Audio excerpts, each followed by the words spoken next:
Bonjour tout le monde, salut les amis. Alors voilà, c'est l'effet du confinement qui nous fait ça. Imaginez-vous que moi, je suis confiné non seulement par le coronavirus, mais je suis aussi confiné par les froids. Le Bombashi, ça frappe grave.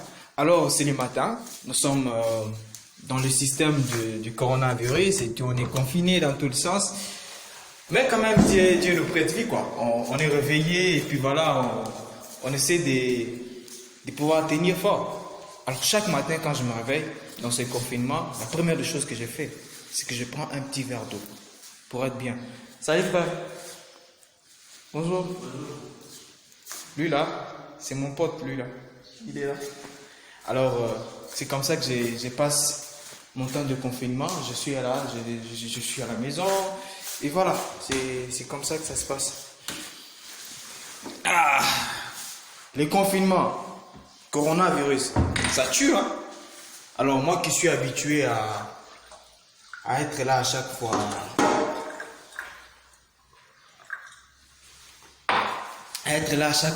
à faire des tours, sortir, aller par-ci par-là, mais aujourd'hui, grâce au coronavirus, j'ai dit bien grâce, je suis obligé de rester à la maison, fermé et tout, voilà. Donc c'est un peu ça. Chaque matin aussi, après avoir pris mon verre d'eau, je sors dehors. Qu'est-ce que je fais? J'essaie de pouvoir parcourir un peu ma petite cour. Hein. J'essaie de la lire un peu, voir ce qui va, ce qui ne va pas. Alors c'est comme ça que je le fais. Je marche un peu. Ouais, donc c'est un peu ça. Alors il y a aussi, j'ai un ami à moi avec qui je vis souvent. Et alors lui là, c'est un chat qui vient souvent me visiter. En fait, en réalité, j'ai pas besoin de lui. Mais il vient, même quand je l'invite pas. Alors, il s'est installé dans ma petite cabine, de courant. Alors, vous allez la voir. Vous allez le voir plutôt s'il est là. Oh merde! C'est pas vrai ça! Putain! Champion! Champion! Le chat est mort! Quel homme putain de merde! C'est pas possible! Je vais pleurer. Imaginez-vous! Le chat est mort. Il est mort. Non. C'est pas possible. Comment ça? Oh putain. Par contre, oh merde. C'est pas possible. C'est lui mon ami. C'est lui qui venait souvent me visiter. C'est lui. Même quand je l'invite pas. En fait, c'est pas mon chat. Alors, il vient 2 fois. Mais c'est pas vrai ça. Oh putain. C'est pas possible. Qu'est-ce qui lui est arrivé? Ça doit être le courant. Quoi. Je sais pas trop, mais c'est pas possible. Chaque matin, je vous jure, chaque matin, je viens le voir, je viens le saluer. Alors aujourd'hui, c'est... Oh merde, je vais pleurer. Oui, il est là. Il est mort. Franchement. Putain, que ça pue là. Oh merde. C'est pas possible, je sais pas qu'est-ce qu'il lui a pris. Alors c'est mon seul ami. Chaque matin, je venais lui jeter à manger. Donc c'est la première des choses. La deuxième des choses plutôt que je fais souvent à mon réveil. Donc la première, c'est prendre mon verre d'eau et puis voilà, depuis le confinement. Alors depuis que lui venait, ça faisait un peu l'ami quoi. Mais bon, malheureusement, je l'ai perdu. Alors, je vais passer aux choses sérieuses. Qui est la raison pour laquelle j'ai fait cette vidéo aujourd'hui. Il y a une interview qui m'attend. Alors, cette interview-là, j'aimerais la passer dans le calme, bien que la morale est déjà foutue à la perte de mon petit chouchou de chat. Ben bon, on tiendra le coup. Alors, on est entre. Voilà, donc je vais m'installer ici. Ici, je pense que ça pourra aller. Donc, oui, voilà. Je vais installer le téléphone là. Non. Voilà. Ici, ça sort pas trop clair. Je pense qu'ici, ça ira mieux.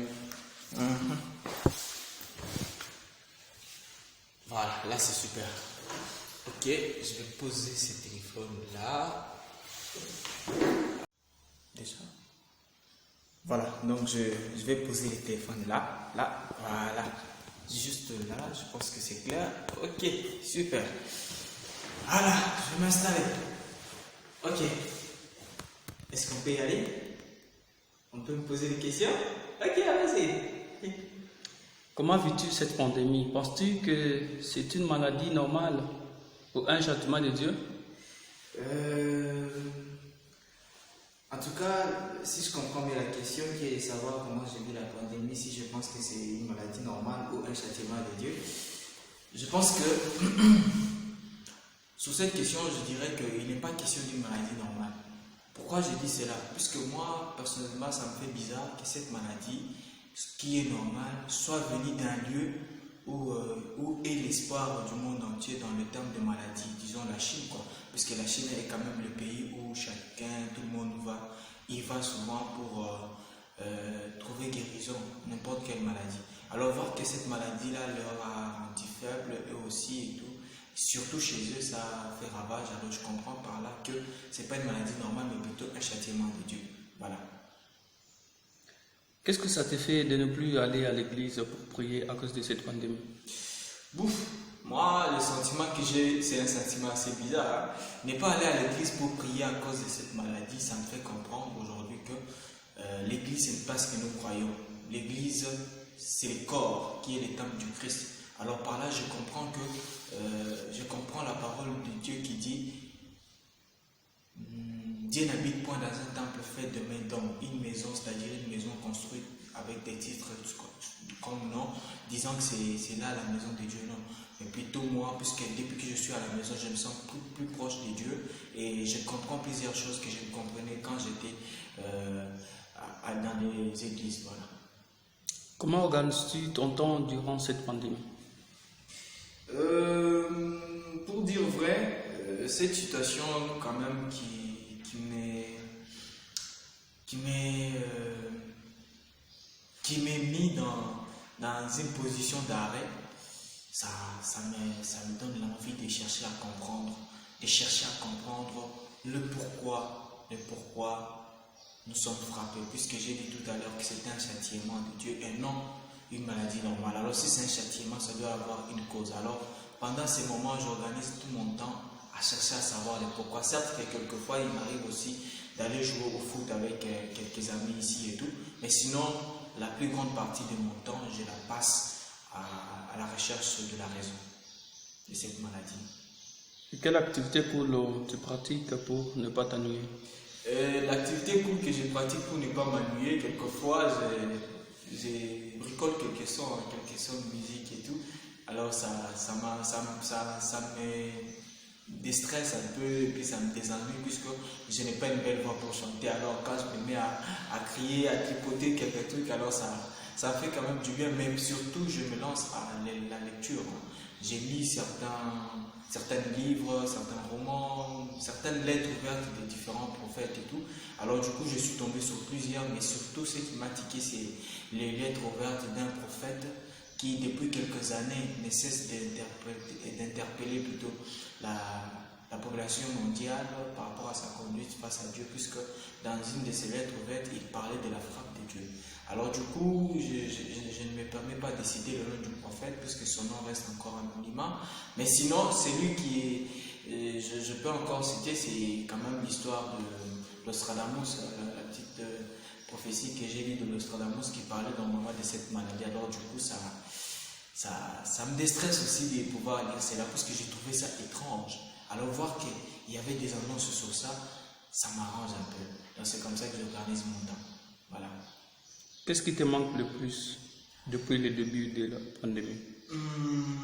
Ce qui me manque le plus, c'est les studios de production.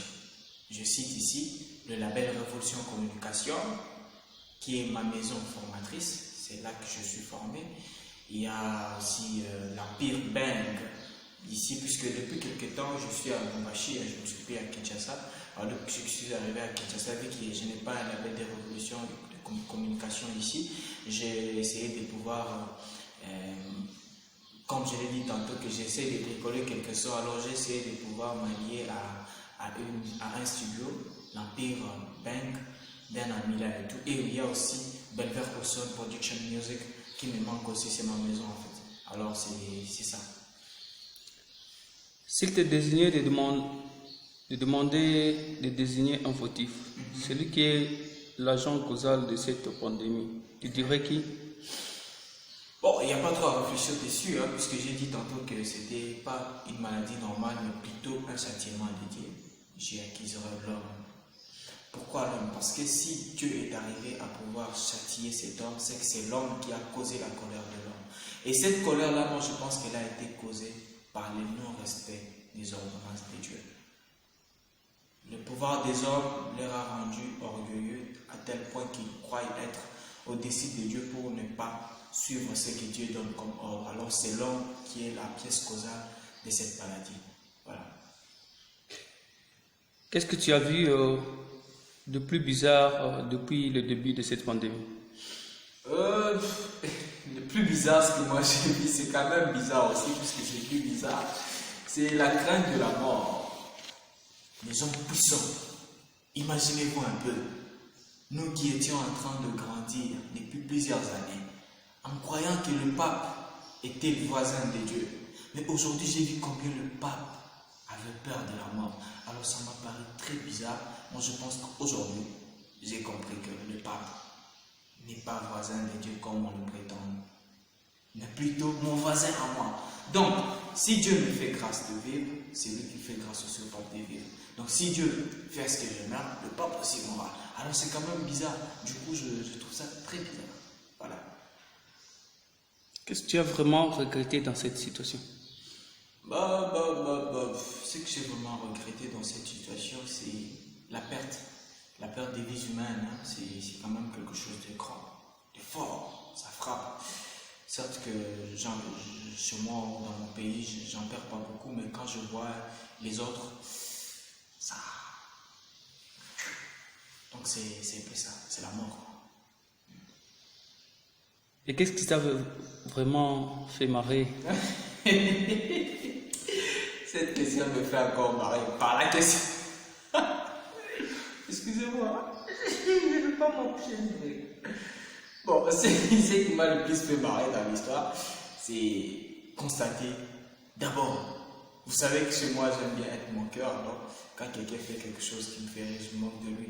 C'est de voir mon président de la République, en costume, cravate et tout, voilà, qui se tient là à copier les discours du président Macron à chaque fois que le président Macron s'adresse à sa population.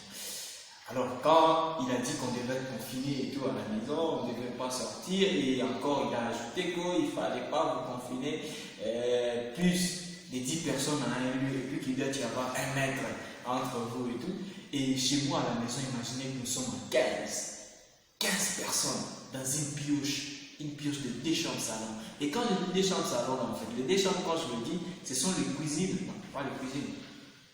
Je dirais même que c'est la grandeur de la douche du président de la République. Et c'est ça une chambre. Et du coup, nous sommes à 15. Et quand il dit non, il ne faudrait pas être plus de 10 personnes et tout. Alors nous étions là en train de se regarder avec les autres. On se marrait. Pourquoi? Puisqu'on était en train de chercher qui jetait dehors et qui gardait. Alors on faisait vote. Toi tu pars, toi tu restes. Et l'autre ne voulait pas partir. Alors du coup, moi je trouve que c'est vraiment la chose la plus marrante que j'ai jamais vue. Lui, quand il prend des décisions comme ça, il ne réfléchit même pas à ce que nous autres nous allons subir et tout. Alors c'est très marrant puisqu'il me fait rire. Personne ne va bouger. On va rester là. Si on va mourir tous dans la maison, alors on se dit yes, we can die. Voilà. Penses-tu que cette situation ait apporté de bon? Cette situation, moi je pense qu'elle a apporté beaucoup de choses de bon. Beaucoup, puisqu'elle a remis en question les intellectuels, les intelligents, les sages, les génies, les puissants. Cette situation leur a fait comprendre que ce n'est pas leur intellectualisme, ce n'est pas leur intelligence, ce n'est pas leur puissance ou leur talent génie qui a créé le monde, non. Mais c'est Dieu qui a créé le monde. Alors s'il vous est donné le pouvoir, l'occasion d'œuvrer, de diriger, de gérer, cela ne fait pas de vous au-dessus de Dieu. Puisque Dieu, il suffit juste qu'il fasse un petit clac avec son doigt, tout a changé. Alors du coup, cette situation, elle leur a rendu soumis devant Dieu. Alors ça leur a appris d'être humble et soumis devant Dieu. La crainte de Dieu, c'est quelque chose de grave. Voilà. Et qui sont les plus pénalisés dans cette situation? Ah, ça va. J'ai même honte de répondre, mais je vais répondre quand même. Moi, je pense que c'est nous les pauvres. Nous sommes plus pénalisés dans cette histoire. Puisque c'est pas facile pour nous de vivre le confinement. Le confinement, nous qui mangeons en tout du jour, et on nous demande de ne pas sortir, imaginez-vous, de ne pas travailler, imaginez-vous, de ne pas nous acheter des trucs chaque jour, imaginez-vous. C'est la mort. Et les petits foufous là qu'on mangeait comme ça, c'est devenu comme ça. Et moi qui aime bien manger là, quand on me fait ça, aïe, ça me tue. Alors du coup, je suis mort. Alors je pense que c'est à nous les pauvres. Certes que les riches aussi sont pénalisés, mais bon. Les plus, c'est nous les pauvres. Voilà. Un message à l'humanité. Ah oui, ça, j'en ai bien. J'en ai un pour l'humanité entière. Je vais me tenir comme Rumpelstiltskin devant le monde. Alors là, je vous parle. Humanité. Alors, on arrête de blague, c'est quand même sérieux. Un message très fort à vous, hommes de Dieu, hommes serviteurs de Dieu, de la planète, de toute la planète, de toute l'humanité.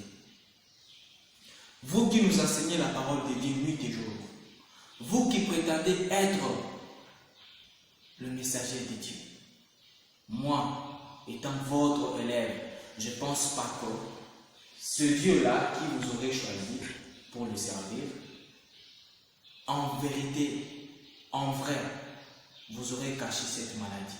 Non. Vous aurez caché la cause de cette maladie. Non. Vous aurez caché le remède de cette maladie. Non. Moi, je pense que toutes ces choses-là vous ont été révélées. Alors, si vous êtes réellement serviteur de Dieu, aidez-nous. Comment, dites-nous comment nous soumettre à Dieu pour que nous soyons sauvés. Chers frères et sœurs, habitants du monde, habitants de la terre, personne d'entre vous n'a eu cette révélation-là, puisque le verset de Chroniques 7, 14 nous montre le chemin, nous dit comment faire pour être entendu de Dieu et être exaucé. Personne d'entre vous n'a eu la révélation du comment nous pouvons utiliser ces versets-là pour que le vie des gens soit sauvé. S'il y en a bien un, qu'il lève le doigt, qu'il vienne nous aider, et ça sera trop bénéfique pour le monde entier. Dernièrement, j'ai eu à lire, à entendre les annonces de prêtres catholiques.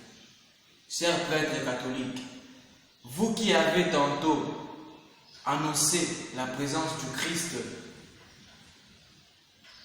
de ces temps de la fin parmi nous, vous qui avez tantôt dit et déclaré que le Christ vivait avec nous, le Christ mangeait avec nous, le Christ marchait avec nous, le Christ parlait avec nous, mais il nous sera à nous difficile, nous qui sommes des êtres faibles,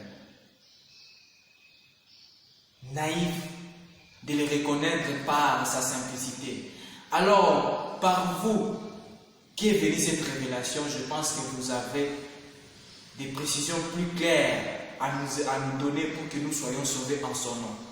Dites-nous comment pouvons-nous le reconnaître. Dites-nous comment pouvons-nous descendre sous ses pattes pour que nous soyons sauvés. Puisque Dieu ne vous a pas juste donné une révélation à moitié, il vous a donné la révélation tout entière. Alors, aidez-nous aussi à nous repérer. Voilà, ça c'est le message pour l'humanité. Un message aux différents chefs du monde aujourd'hui. Bon, un message aux différents chefs du monde aujourd'hui. Chers chefs, je dirais à vous, chers chefs dirigeants des différentes entreprises de Dieu qui sont les nations. Vous qui exercez la tâche qui est la raison de la création d'Adam, qui est autre que la gérance. Adam a été créé pour garantir le bien-être des créatures de Dieu. Raison pour laquelle vous êtes devenus chef aujourd'hui, c'est pour justement assurer le bien-être du monde, des terres, des créatures de Dieu. Soyez à l'écoute de ces créatures. Soyez à l'écoute de votre Dieu. Surtout que vos intérêts personnels ne puissent pas passer devant les intérêts de Dieu. Puisque faire souffrir un peuple, c'est se moquer de Dieu. c'est s'attaquer à Dieu, puisqu'il vous a établi en tant que chef pour pouvoir diriger son œuvre. Soyez sage et humble devant votre maître, qui est le très haut. Tout court, c'est ce que je dirais. Qui as-tu le plus peur de perdre? C'est lui ou celle que j'ai plus peur de perdre. J'ai peur de perdre. Malheureusement, je n'ai pas d'enfant. Si j'en avais un, ma prière serait que l'Éternel Dieu lui fasse grâce. Mais comme j'ai une fiancée qui va naître bientôt, c'est la personne que j'ai le plus peur de perdre, ma fiancée. Elle va naître bientôt. Voilà. Un message à tes copines et à ta famille. Oui, un message à mes copines. Maman, a dit mes copines. Bon, c'est mes copines, hein. Donc, en fait, amis, c'est pas ses copines. Alors, un message aux membres de ma famille, à mes copines, amis et connaissances et tout, à tous mes proches. Je vous aime beaucoup tous. Vous êtes très adorables. Je vous aime. Je vous porte à cœur. Vous êtes les êtres les plus chers que je ne puisse connaître. Alors, message pour vous. Ne soyez pas naïfs. Prenez cette maladie, comme je l'ai dit avant tout, c'est un châtiment de Dieu. Alors, si Dieu nous frappe, nous, c'est à cause de toi, c'est à cause de moi. Alors, si celui qui nous frappe est notre Père, il est capable de nous pardonner, il est capable de nous guérir. Alors, tout ce que moi je vous demanderai, c'est de chercher à savoir le pourquoi nous sommes frappés. Le prêtre catholique nous a révélé, nous Congolais, que Christ, c'est lui que nous attendons depuis des années. C'est lui que nous espérons voir comme l'ont vu les Israélites et au milieu de nous. Cherchons à les découvrir, cherchons à les connaître, cherchons à les servir. Je n'aimerais pas que nous soyons comme les Israélites qui n'ont pas reconnu le bras de l'Éternel qui s'était levé au milieu de lui. Non, moi j'aimerais que nous soyons comme ce peuple-là exemplaire. Ce peuple-là qui sait chérir la grâce qui lui est faite, qui lui est donnée par Dieu. Essayons de nous ressaisir, de prendre cette occasion comme notre pouvoir, notre fierté, puisque ce n'est pas pour rien que les prêtres ont cité le Congo. Plus particulièrement, je m'adresse à vous, les Congolais. Ça, c'est notre richesse, c'est notre pouvoir. Aujourd'hui, si le peuple d'Israël s'enorgueillit, se sent fier, c'est parce qu'ils ont reçu le Christ. Et nous, les prêtres catholiques, nous ont révélé que nous avons ce Christ ici chez nous. Cherchons à les connaître, cherchons à les découvrir et ça ira trop bien. Voilà, ça c'est le message pour vous et les membres de ma famille et mes copines comme on l'a dit et même ma petite fiancée qui va naître. Toi aussi, ça c'est ton message. Voilà. Un vœu pour l'après-corona. Le vœu, j'aimerais le dire après. S'il y a une autre question, on peut y aller. Mais le vœu, j'aimerais le dire après. Après.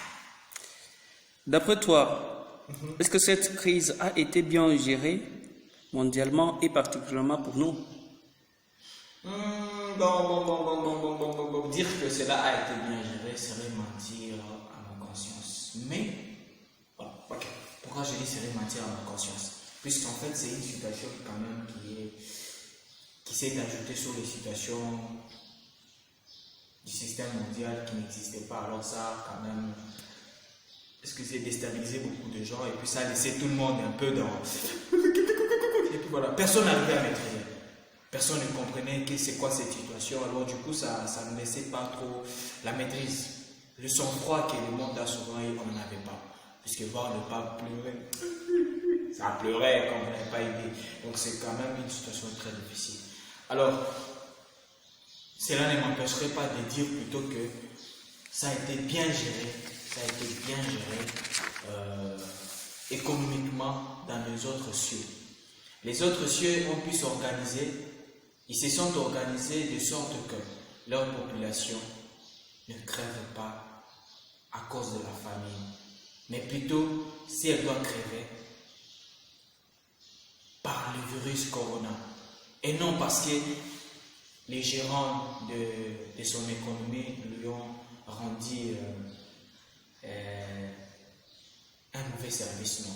Mais chose qui n'est pas faite ici chez nous. Ici chez nous, on s'en fout complètement. Ici chez nous, la population souffre de plus en plus dans cette crise, donc ça a été très mal géré. Rien n'est contrôlé, rien du tout. En tout cas, la seule chose qui est contrôlée, c'est les discours. Alors quand on veut faire un discours, là on contrôle les choses. Mais sinon, quand il faut sauver la vie des gens, on s'en fout complètement. Moi je pense que c'est nul ici chez nous. Ailleurs, ça va un peu. Ici chez nous, c'est la mort, c'est la catastrophe. C'est pourquoi je demande à ce que Dieu nous fasse grâce. Aie pitié de nous. Please, my Father. Aie pitié de nous. Sinon, on sera mort. C'est pas possible. Il y a les coronas qui tuent. Il y a la famine qui va nous tuer. Alors, ce sera une honte de dire qu'au Congo, il y a certaines personnes qui sont mortes.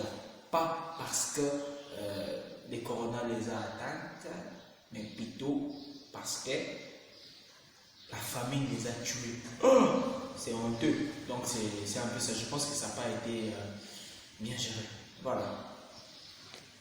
Penses-tu que l'Afrique, ou en particulier, devrons-nous organiser autrement? Exactement. L'Afrique doit s'organiser autrement pour se passer. C'est flou. Moi, si j'étais le roi de l'Afrique, je ne ferais qu'une seule chose. Je chercherais le prêtre catholique. Je leur tiendrai au cou comme ça. Donnez-nous le nom du Christ. Puisque vous avez dit que le Christ est congolais. Alors si le Christ est congolais, du coup, il est africain. Alors si moi j'étais le roi de l'Afrique entière, je chercherais ce prêtre-là. Je leur tiendrai au cou, je leur ferai guerre, jusqu'à ce qu'ils me disent c'est quoi le nom de ces Christ. Comment pouvons-nous les reconnaître? Puisque dès le moment où on les reconnaît, on les sert et nous sommes sauvés. Alors l'Afrique ne doit pas se lancer à des affantillages qui est fait, disons, de manière dilatoire, que d'autres cieux font pour pouvoir, soi-disant, échapper à ces flots. Alors l'Afrique doit s'organiser autrement en cherchant à savoir qui est ces Christ-là pour que l'Afrique soit sauvée ainsi que le reste du monde. Voilà. Ok, je reviens sur le vœu. Je n'ai qu'un seul vœu. Mon vœu est celui de voir, après le passage du corona, la volonté de Dieu exaucée. Ce pourquoi le peuple mondial, le peuple du monde, ont payé, soit appliqué. Dieu ne s'exprime pas pour que sa parole passe en vain, ou que sa parole lui revienne sans pour autant produire des faits. Non, il s'exprime pour que sa parole pose des faits. Alors moi, mon vœu, après le corona, serait de voir sa volonté être exaucée. Voilà, je pense que j'ai été clair. C'est tout ce que moi je dirais. Merci beaucoup.